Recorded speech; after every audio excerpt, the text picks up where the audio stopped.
Hello friend, मुझे आशा है कि आप सभी लोग बहुत अच्छे होंगे। इस वीडियो के अंतर्गत हम लोग एक नई सीरीज स्टार्ट करने जा रहे हैं जिसमें हम लोग जियोग्राफी पढ़ेंगे। जियोग्राफी हम लोग बिल्कुल बेसिक से स्टार्ट करेंगे और जियोग्राफी पढ़ने के लिए हम लोग एनसीईआरटी बुक का हेल्प लेने वाले हैं। यहाँ पर क्लास 6 का पहला चैप्टर है सौरमंडल में पृथ्वी। हमें सौरमंडल के बारे में अध्ययन करना है। ये एक छोटा सा फिगर है जो सौरमंडल का एक आपको बेसिक आइडिया देगा। यहाँ से आप देखिए तो यहाँ पर बिल्कुल बीच में जो पीले कलर की आकृति है वो सूरज की आकृति है। सूरज के चारों तरफ सभी ग्रह चक्कर लगाते हैं और यहाँ पर जो लाइंस बनाई गई हैं, जो रेखाएं बनाई गई हैं, वो दिखा रही हैं कि हमारे ग्रह किस रास्ते से, किस पाथ में गति करते हैं। तो ये जो गतियाँ होती हैं ग्रहों की, ये वृत्ताकार नहीं है, ये दीर्घ वृत्ताकार पाथ में गति करते हैं। आगे चले तो हमें चंद्रमा के बारे में अध्ययन करना है। चंद्रमा, अगर आप रात में चंद्रमा को देखें तो चंद्रमा पूरे महीने भर अपनी आकृति को बदलता रहता है। पूरे महीने में एक बार ऐसा होता है जब चंद्रमा स्पष्ट रूप से दिखाई पड़ता है, सबसे बड़ा दिखाई पड़ता है। उस रात को हम लोग पूर्णिमा कहते हैं। और जिस दिन चंद्रमा सबसे छोटा दिखाई पड़ता है, बिल्कुल दिखाई नहीं पड़ता है, उस रात को हम लोग अमावस्या कहते हैं। आगे हम लोग को खगोलीय पिंड के बारे में पढ़ना है। तो सूरज, चंद्रमा तथा वे सभी वस्तुएं जो रात के समय आसमान में चमकती हैं, उन सबको हम लोग खगोलीय पिंड कहते हैं। कुछ ऐसे खगोलीय पिंड जो गैसों से बने होते हैं, जिनमें अपना ऊष्मा और प्रकाश होता है, जो अधिक मात्रा में ऊष्मा उत्सर्जित करते हैं, उन्हें हम लोग तारा कहते हैं। सूरज भी एक तारा ही है। लेकिन एक बात आपको थोड़ा सा आश्चर्यजनक लगेगी, रात में जब आप देखते हैं तो आपको तो बहुत सारे तारे नज़र आते हैं, लेकिन उसमें तो ना तो ऊष्मा होती है ना तो प्रकाश होता है। लेकिन ऐसी बात नहीं है। हमको ऐसा महसूस होता है कि उन तारों में ना तो ऊष्मा है ना तो प्रकाश है, लेकिन उन सभी तारों में बहुत सारी ऊष्मा है और प्रकाश है। लेकिन हमारी पृथ्वी से वो सभी तारे बहुत अधिक दूरी पर है, इसलिए ना तो हम उनसे ऊष्मा ले पाते हैं और ना तो प्रकाश ले पाते हैं। बहुत सारे ऐसे तारे हैं जो सूरज से ज़्यादा ऊष्मा उत्सर्जित करते हैं, सूरज से बड़े हैं, लेकिन वो हमसे बहुत अधिक दूरी पर है। आगे जब हम लोग रात में आसमान में देखते हैं, और अगर आप आसमान को ध्यान से कभी कभी देखिए तो आपको विभिन्न आकृतियाँ नज़र आती हैं। किसी पशु की आकृति, किसी जानवर की आकृति, या विभिन्न आकृतियाँ आपको नज़र आती है। कुछ बच्चों को तो राक्षसों की आकृति नज़र आती है, किसी मनुष्य की आकृति नज़र आती है। तो जो आकृतियाँ होती हैं, इन्हें हम लोग नक्षत्र मंडल कहते हैं। अर्सा मेजर और बिग बियर जो है वो एक तरह का क्या है, नक्षत्र मंडल है। कुछ ऐसे खगोलीय पिंड जिसमें अपना प्रकाश ऊष्मा नहीं होता है, उसे हम लोग ग्रह कहते हैं। पृथ्वी एक ग्रह है। पृथ्वी के चारों तरफ चंद्रमा गति करता है, और जो ग्रह के चारों ओर चक्कर लगाते हैं उसे हम लोग उपग्रह कहते हैं। और पृथ्वी पर जो प्रकाश होता है वो प्रकाश किसी तारे की वजह से आता है, और पृथ्वी पर जो प्रकाश आता है वो सूरज, एक तारा है, सूरज की वजह से पृथ्वी पर प्रकाश आता है।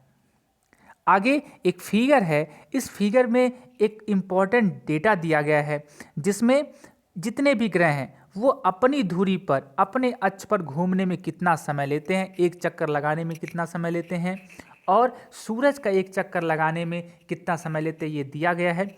पूरा डेटा याद करने की आपको कोई आवश्यकता नहीं है, बस एक इन्फॉर्मेशन के लिए इनको आप देख लीजिए और आगे बढ़िए। इनको पूरा आपको याद करने की कोई आवश्यकता नहीं है। आगे देखिए,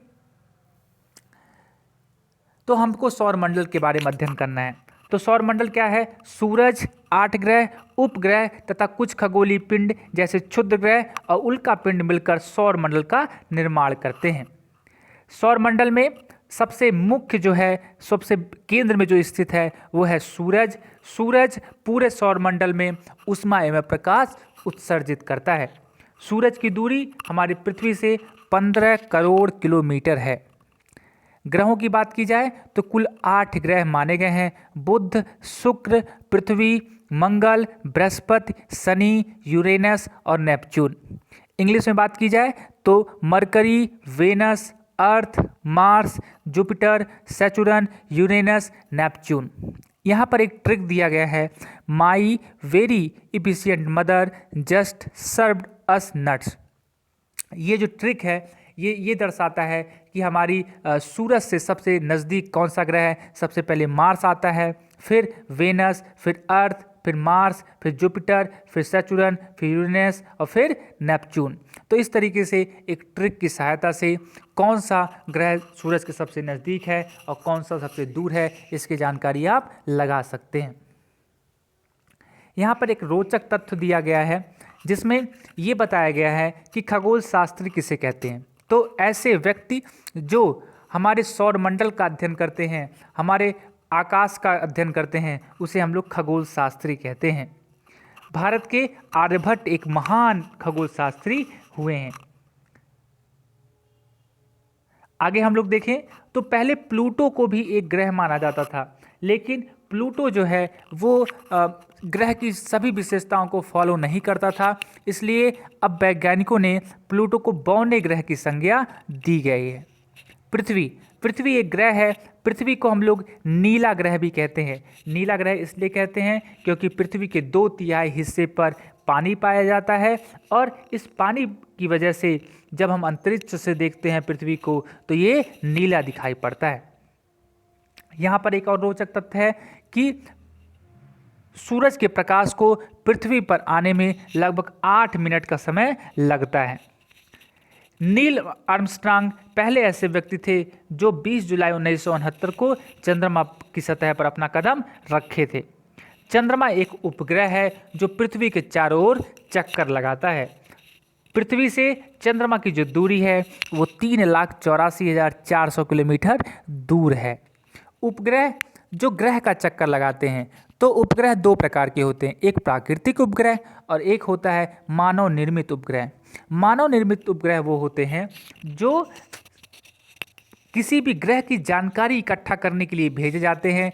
जब वो किसी ग्रह के चारों ओर चक्कर लगाते हैं तो वहाँ से उस ग्रह की जानकारियाँ भी इकट्ठा कर लेते हैं। चंद्रमा जो है वो पृथ्वी का एक चक्कर 27 दिनों में पूरा करता है। अब हमें पढ़ना है क्षुद्र ग्रह के बारे में। तो तारों, ग्रहों और उपग्रहों के अतिरिक्त असंख्य छोटे पिंड जो सूरज के चारों ओर चक्कर लगाते हैं, इन पिंडों को हम लोग क्या कहते हैं, क्षुद्र ग्रह कहते हैं। उल्का पिंड ये क्या होते हैं, ये पत्थर के छोटे छोटे टुकड़े होते हैं जो सूरज के चारों ओर चक्कर लगाते हैं, इन्हें हम लोग उल्का पिंड कहते हैं।